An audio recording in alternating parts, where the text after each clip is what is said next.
أعوذ بالله من الشيطان الرجيم. بسم الله الرحمن الرحيم. واعلموا أنما غنمتم من شيء فأن لله خمسه وللرسول ولذي القربى واليتامى والمساكين وبني السبيل إن كنتم آمنتم بالله وما أنزلنا على عبدنا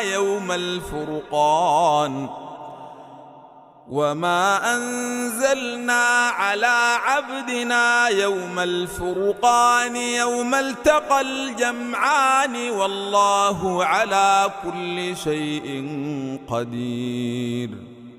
إذ أنتم بالعدوة الدنيا وهم بالعدوة القصوى والركب أسفل منكم ولو تواعدتم لاختلفتم في الميعاد ولكن ليقضي الله أمرا كان مفعولا ليهلك من هلك عن بينه ويحيى من حي عن بينه وإن الله لسميع عليم.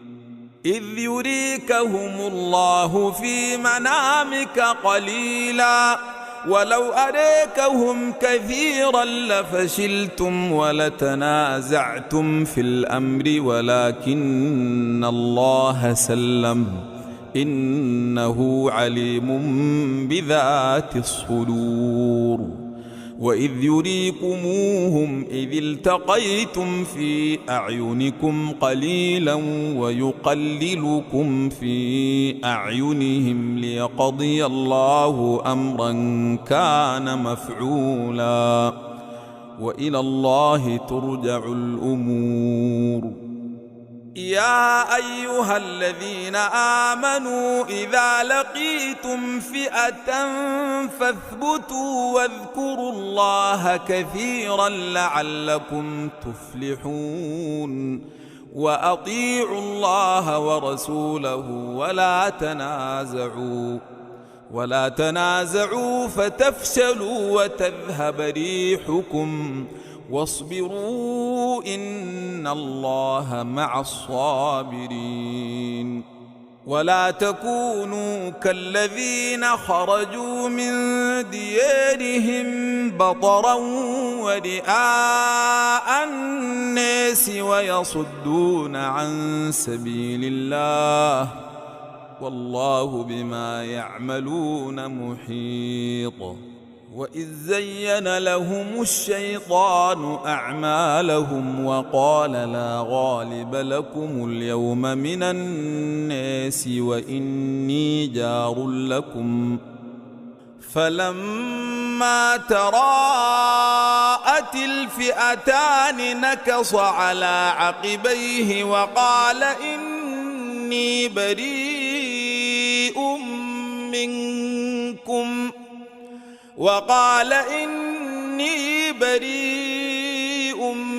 منكم إني أرى ما لا ترون إني أخاف الله والله شديد العقاب. إذ يقول المنافقون والذين في قلوبهم مرض غر هؤلاء دينهم ومن يتوكل على الله فإن الله عزيز حكيم. ولو ترى إذ يتوفى الذين كفروا الملائكة يضربون وجوههم وأدبارهم وذوقوا عذاب الحريق ذلك بما قدمت أيديكم وأن الله ليس بظلام للعبيد. كدأب آل فرعون والذين من قبلهم كفروا بآيات الله فأخذهم الله بذنوبهم إن الله قوي شديد العقاب. ذلك بأن الله لم يك مغيرا نعمة أنعمها على قوم حتى يغيروا ما بأنفسهم، وأن الله سميع عليم. كدأب آل فرعون والذين من قبلهم كذبوا بآيات ربهم فأهلكناهم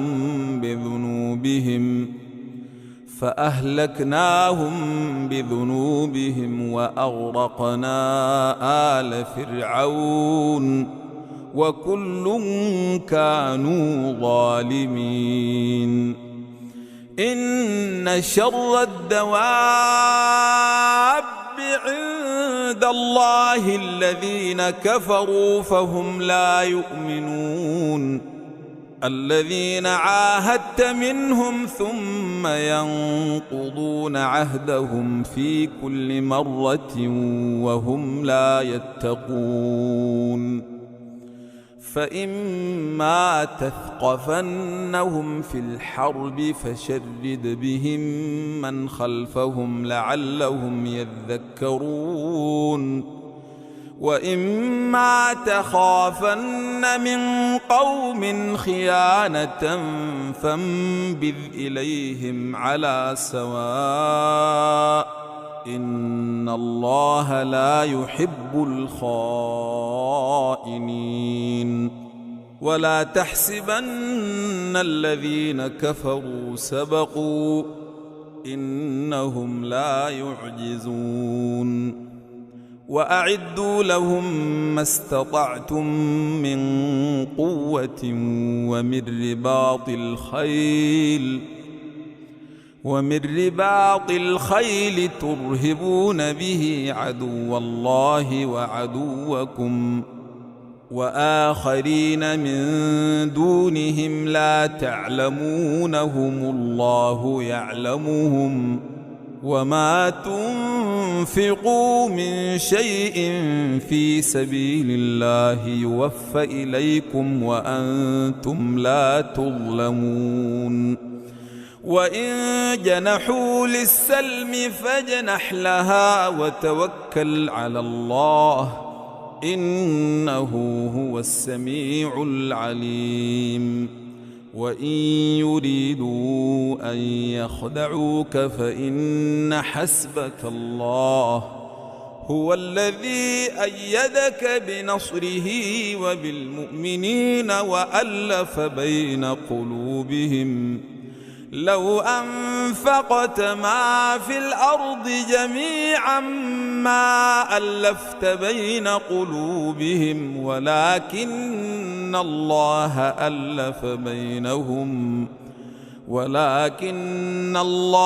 ألف بينهم إنه عزيز حكيم. يا أيها النبي حسبك الله ومن اتبعك من المؤمنين. يا أيها النبي حرض المؤمنين على القتال، إن يكن منكم 20 صابرون يغلبوا 200، وإن يكن منكم 100 يغلبوا 1000 من الذين كفروا بأنهم قوم لا يفقهون. الآن خفف الله عنكم وعلم أن فيكم ضعفا، فإن تكن منكم 100 صابرة يغلبوا 200، وإن يكن منكم 1000 يغلبوا 2000 بإذن الله، والله مع الصابرين. ما كان لنبي أن تكون له أسر حتى يثخن في الأرض، تريدون عرض الدنيا والله يريد الآخرة والله عزيز حكيم. لولا كتاب من الله سبق لمسكم فيما أخذتم عذاب عظيم، فكلوا مما غنمتم حلالا طيبا واتقوا الله إن الله غفور رحيم. يا أيها النبي قل لمن في أيديكم من الأسار إن يعلم الله في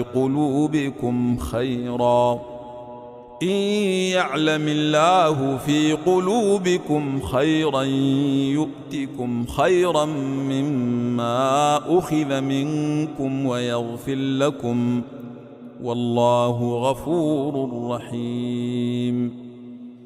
وإن يريدوا خيانتك فقد خانوا الله من قبل فأمكن منهم والله عليم حكيم. إن الذين آمنوا وهاجروا وجاهدوا بأموالهم وأنفسهم في سبيل الله والذين آووا ونصروا أولئك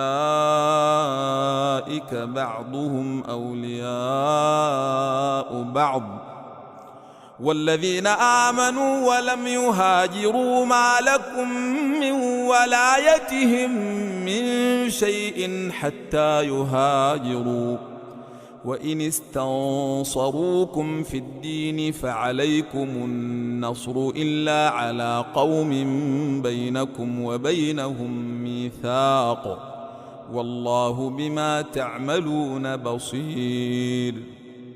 والذين كفروا بعضهم أولياء بعض إلا تفعلوه تكن فتنة في الأرض وفساد كبير. والذين آمنوا وهاجروا وجاهدوا في سبيل الله والذين آووا ونصروا أولئك هم المؤمنون حقا لهم مغفرة ورزق كريم. والذين آمنوا من بعد وهاجروا وجاهدوا معكم فأولئك منكم وأولو الأرحام بعضهم أولى ببعض في كتاب الله إن الله بكل شيء عليم. أعوذ بالله من الشيطان الرجيم. براءة من الله ورسوله إلى الذين عاهدتم من المشركين فسيحوا في الأرض 4 أشهر واعلموا أنكم غير معجز الله وأن الله مخزي الكافرين. وأذان من الله ورسوله إلى الناس يوم الحج الأكبر أن الله بريء من المشركين ورسوله فإن تبتم فهو خير لكم وإن توليتم فاعلموا أنكم غير معجز الله وبشر الذين كفروا بعذاب أليم. إلا الذين عاهدتم من المشركين ثم لم ينقصوكم شيئا ولم يظاهروا عليكم أحدا فأتموا إليهم عهدهم إلى مدتهم إن الله يحب المتقين. فإذا انسلخ الأشهر الحرم فاقتلوا المشركين حيث وجدتموهم فاقتلوا المشركين حيث وجدتموهم وخذوهم واحصروهم واقعدوا لهم كل مرصد فإن تابوا وأقاموا الصلاة وآتوا الزكاة فخلوا سبيلهم إن الله غفور رحيم. وإن أحد من المشركين استجارك فأجره حتى يسمع كلام الله ثم أبلغه مأمنه ذلك بأنهم قوم لا يعلمون. كيف يكون للمشركين عهد عند الله وعند رسوله إلا الذين عاهدتم عند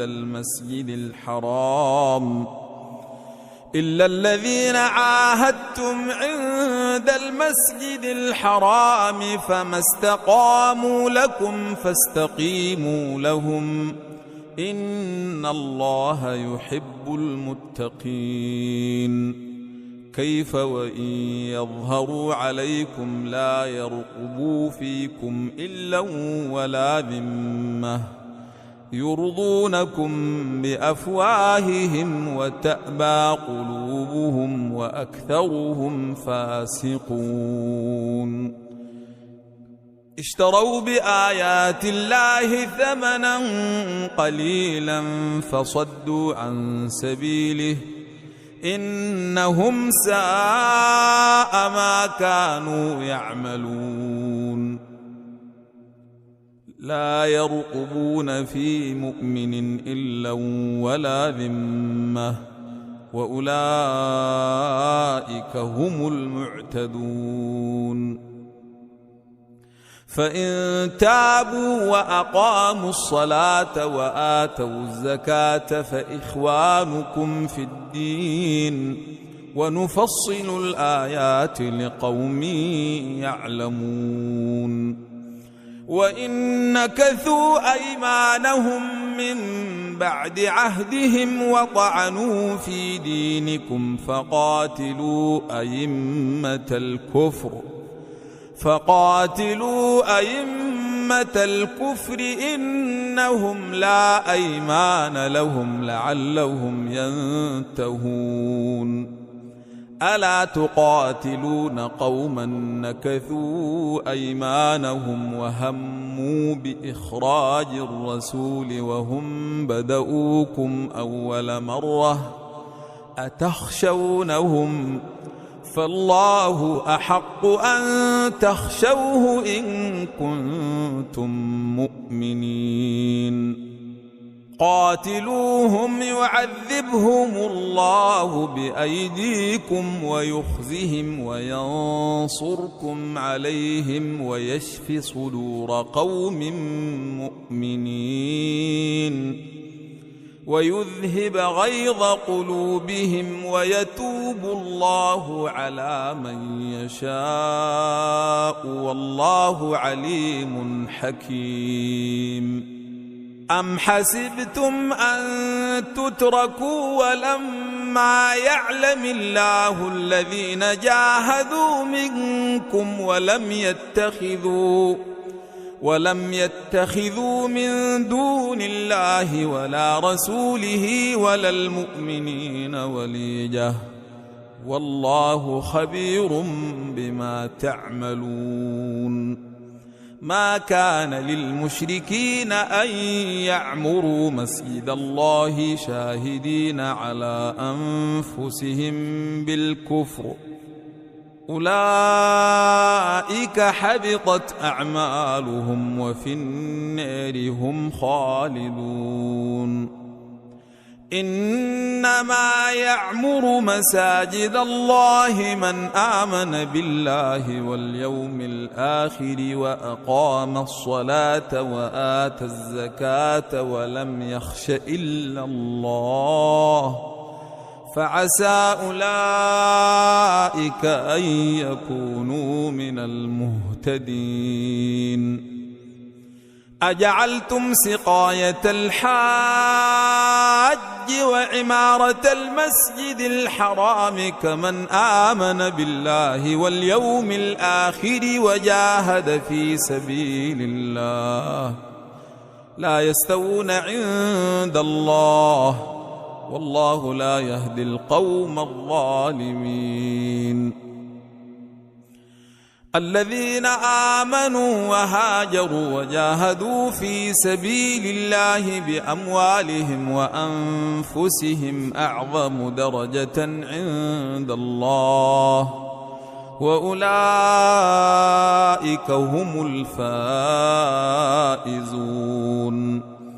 يبشرهم ربهم برحمة منه ورضوان وجنات لهم فيها نعيم مقيم خالدين فيها أبدا إن الله عنده أجر عظيم.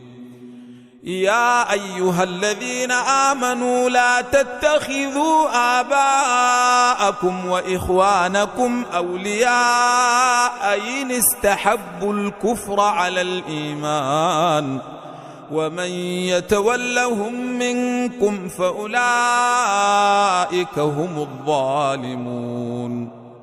قل إن كان آباؤكم وأبناؤكم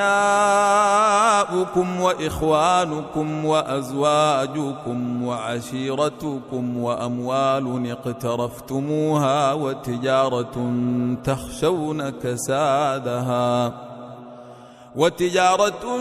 تخشون كسادها ومساكن ترضونها أحب إليكم من الله ورسوله وجهاد في سبيله فتربصوا حتى يأتي الله بأمره والله لا يهدي القوم الفاسقين. لقد نصركم الله في مواطن كثيرة ويوم حنين إذ أعجبتكم كثرتكم فلم تغن عنكم شيئا وضاقت عليكم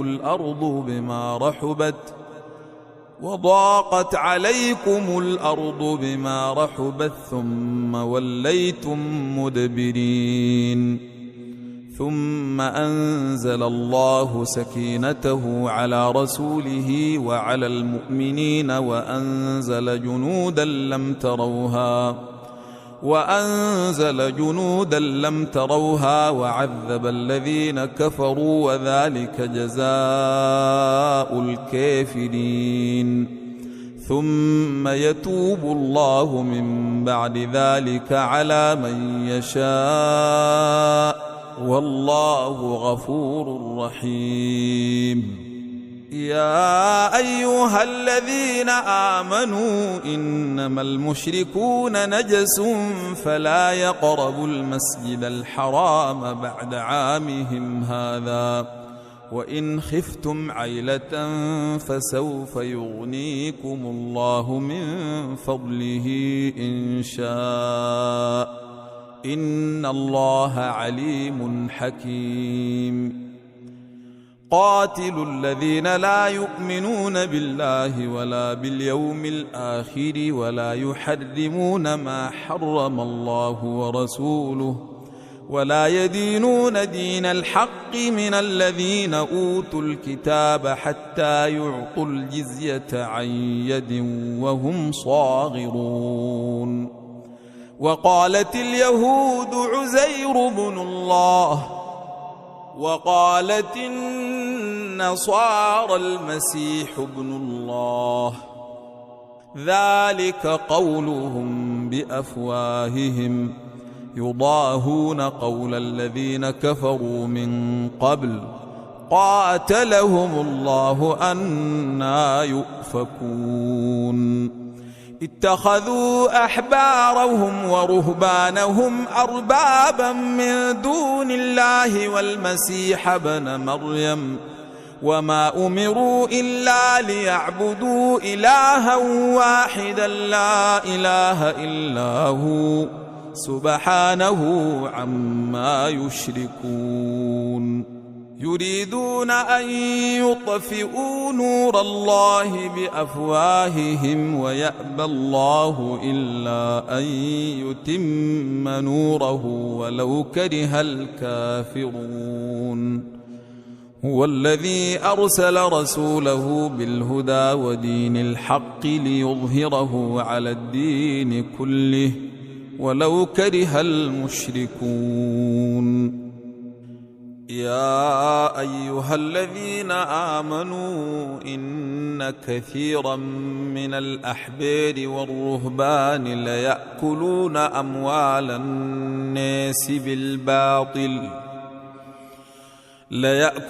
أموال الناس بالباطل ويصدون عن سبيل الله والذين يكنزون الذهب والفضة ولا ينفقونها في سبيل الله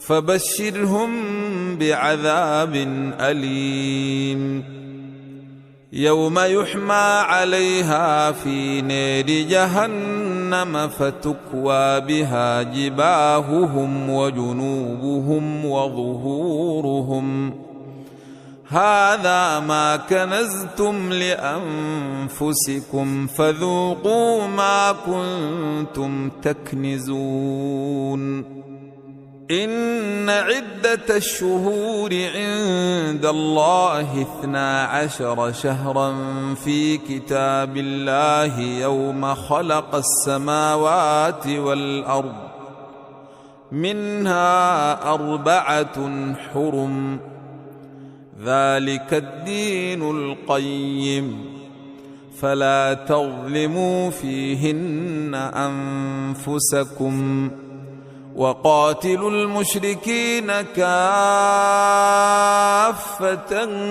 كما يقاتلونكم كافة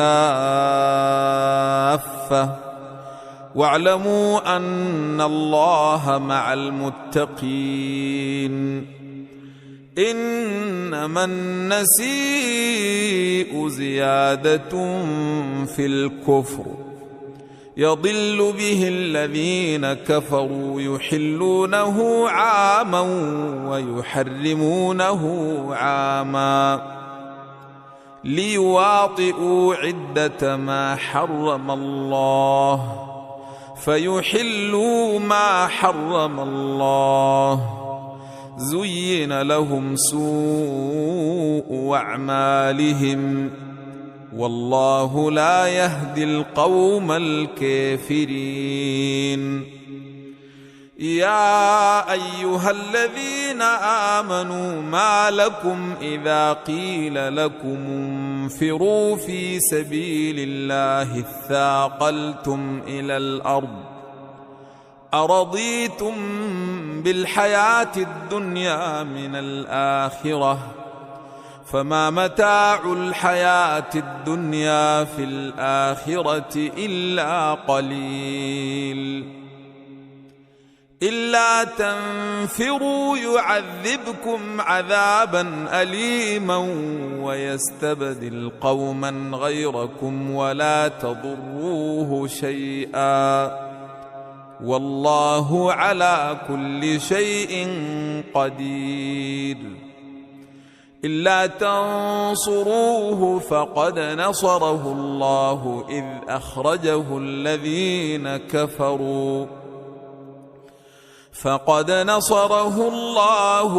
أخرجه الذين كفروا ثاني اثنين إذ هما في الغار إذ يقول لصاحبه لا تحزن إن الله معنا فأنزل الله سكينته عليه وأيده بجنود لم تروها وأيده بجنود لم تروها وجعل كلمة الذين كفروا السفلى وكلمة الله هي العليا والله عزيز حكيم انفروا خفافا وثقالا وجاهدوا بأموالكم وأنفسكم في سبيل الله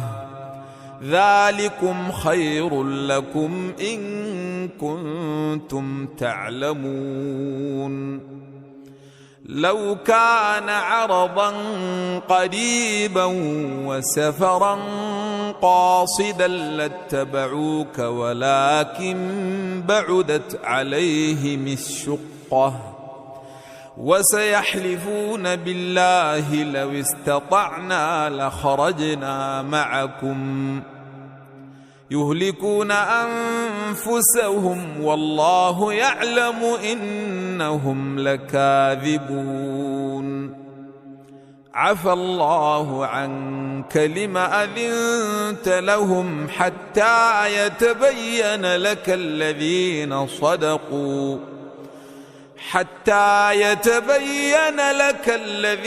صدقوا وتعلم الكاذبين لا يستأذنك الذين يؤمنون بالله واليوم الآخر أن يجاهدوا بأموالهم وأنفسهم والله عليم بالمتقين إنما يستأذنك الذين لا يؤمنون بالله واليوم الآخر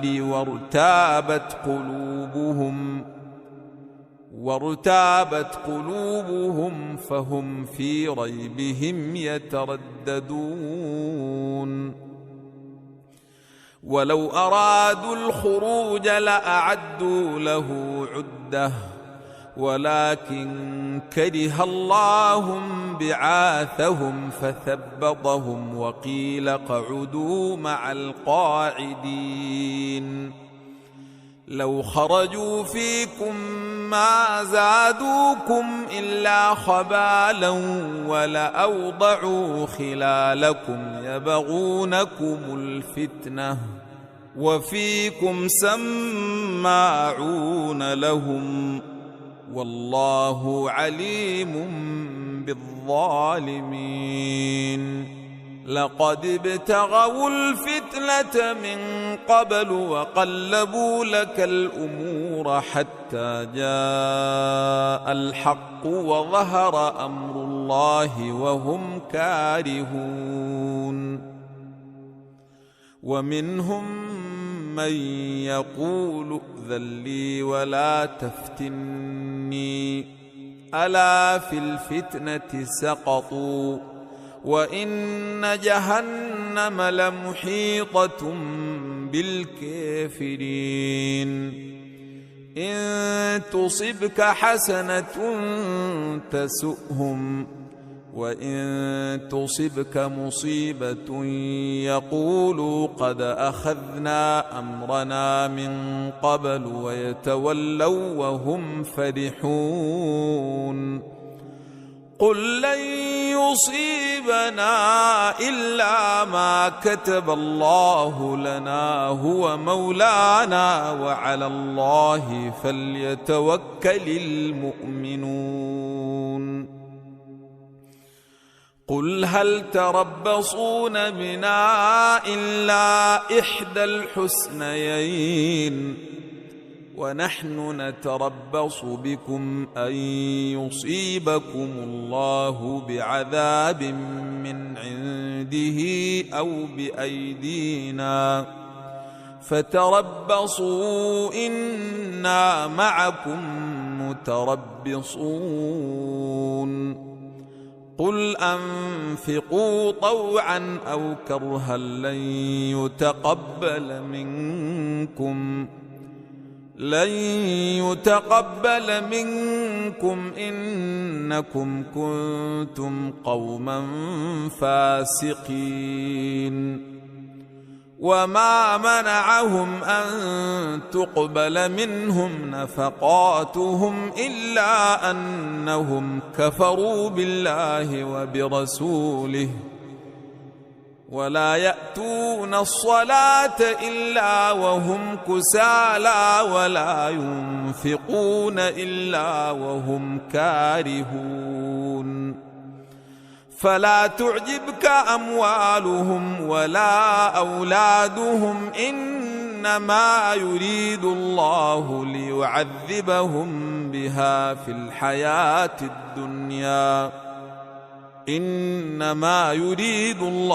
ليعذبهم بها في الحياة الدنيا وتزهق أنفسهم وهم كافرون ويحلفون بالله إنهم لمنكم وما هم منكم ولكنهم قوم يفرقون لو يجدون ملجأ أو مغارات أو مدخلا لولوا إليه وهم يجمحون ومنهم من يلمزك في الصدقات فإن أعطوا منها رضوا وإن لم يعطوا منها إذا هم يسخطون ولو أنهم رضوا ما آتاهم الله ورسوله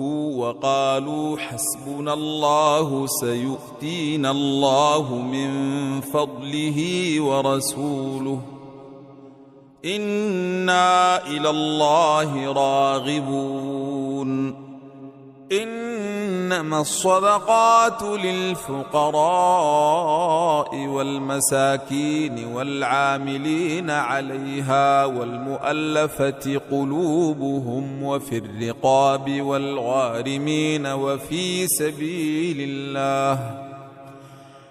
وفي سبيل الله وابن السبيل فريضة من الله والله عليم حكيم ومنهم الذين يؤذون النبي ويقولون هو أذن قل أذن خير لكم يؤمن بالله ويؤمن للمؤمنين ورحمة للذين آمنوا منكم والذين يؤذون رسول الله لهم عذاب أليم يحلفون بالله لكم ليرضوكم والله ورسوله أحق أن يرضوه إن كانوا مؤمنين ألم يعلموا أنه من يحادد الله ورسوله فأن له نار جهنم خالدا فيها ذلك الخزي العظيم يحذر المنافقون أن تنزل عليهم سورة تنبئهم بما في قلوبهم قل استهزئوا إن الله مخرج ما تحذرون ولئن سألتهم ليقولن إنما كنا نخوض ونلعب قل أبالله وآياته ورسوله كنتم تستهزئون لا تعتذروا قد كفرتم بعد إيمانكم إن يعف عن طائفة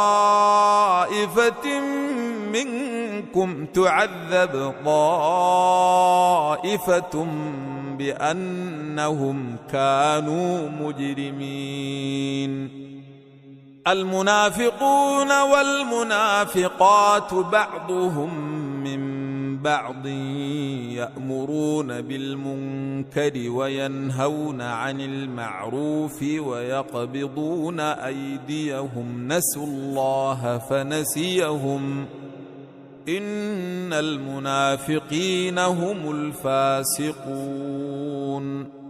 وعد الله المنافقين والمنافقات والكفار نار جهنم خالدين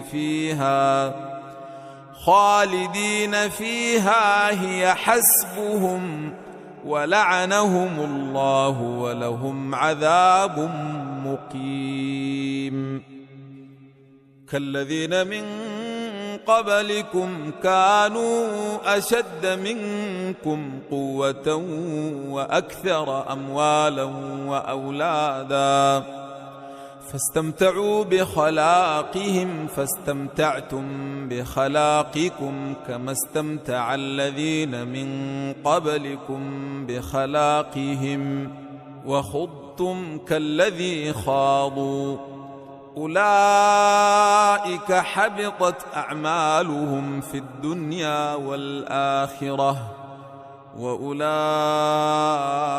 هم الخاسرون ألم يأتهم نبأ الذين من قبلهم قوم نوح وعاد وثمود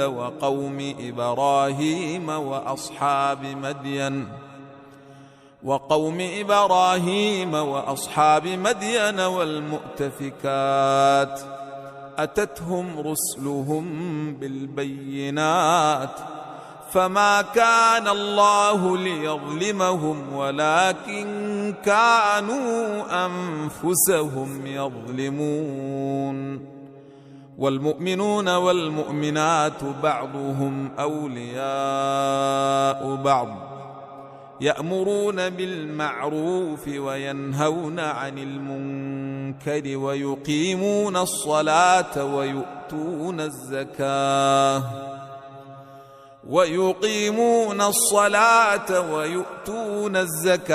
ويطيعون الله ورسوله أولئك سيرحمهم الله إن الله عزيز حكيم وعد الله المؤمنين والمؤمنات جنات تجري من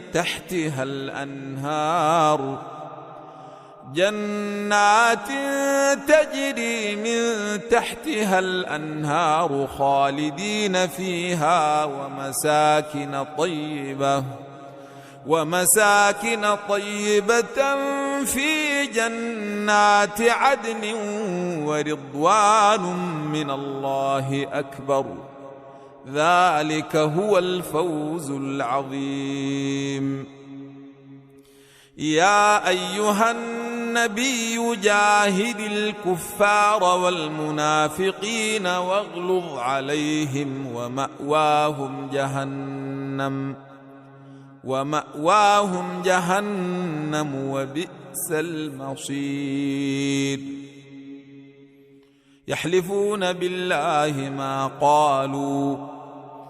يحلفون بالله ما قالوا ولقد قالوا كلمة الكفر وكفروا بعد إسلامهم وهموا بما لم ينالوا وما نقموا إلا أن أغناهم الله ورسوله من فضله فإن يتوبوا يك خيرا لهم وإن يتولوا يعذبهم الله عذابا أليما في الدنيا والآخرة وما لهم في الأرض من ولي ولا نصير ومنهم من عاهد الله لئن آتانا من فضله لنصدقن ولنكونن من الصالحين فلما آتاهم من فضله بخلوا به وتولوا وهم معرضون فأعقبهم نفاقا في قلوبهم إلى يوم يلقونه بما أخلفوا الله ما وعدوه وبما كانوا يكذبون. ألم يعلموا أن الله يعلم سرهم ونجواهم وأن الله علام الغيوب. الذين يلمزون المطوعين من المؤمنين في الصدقات والذين لا يجدون إلا جهدهم فيسخرون منهم سخر الله منهم ولهم عذاب أليم. استغفر لهم أو لا تستغفر لهم إن تستغفر لهم 70 مرة فلن يغفر الله لهم ذلك بأنهم كفروا بالله ورسوله والله لا يهدي القوم الفاسقين. فرح المخلفون بمقعدهم خلاف رسول الله وكرهوا أن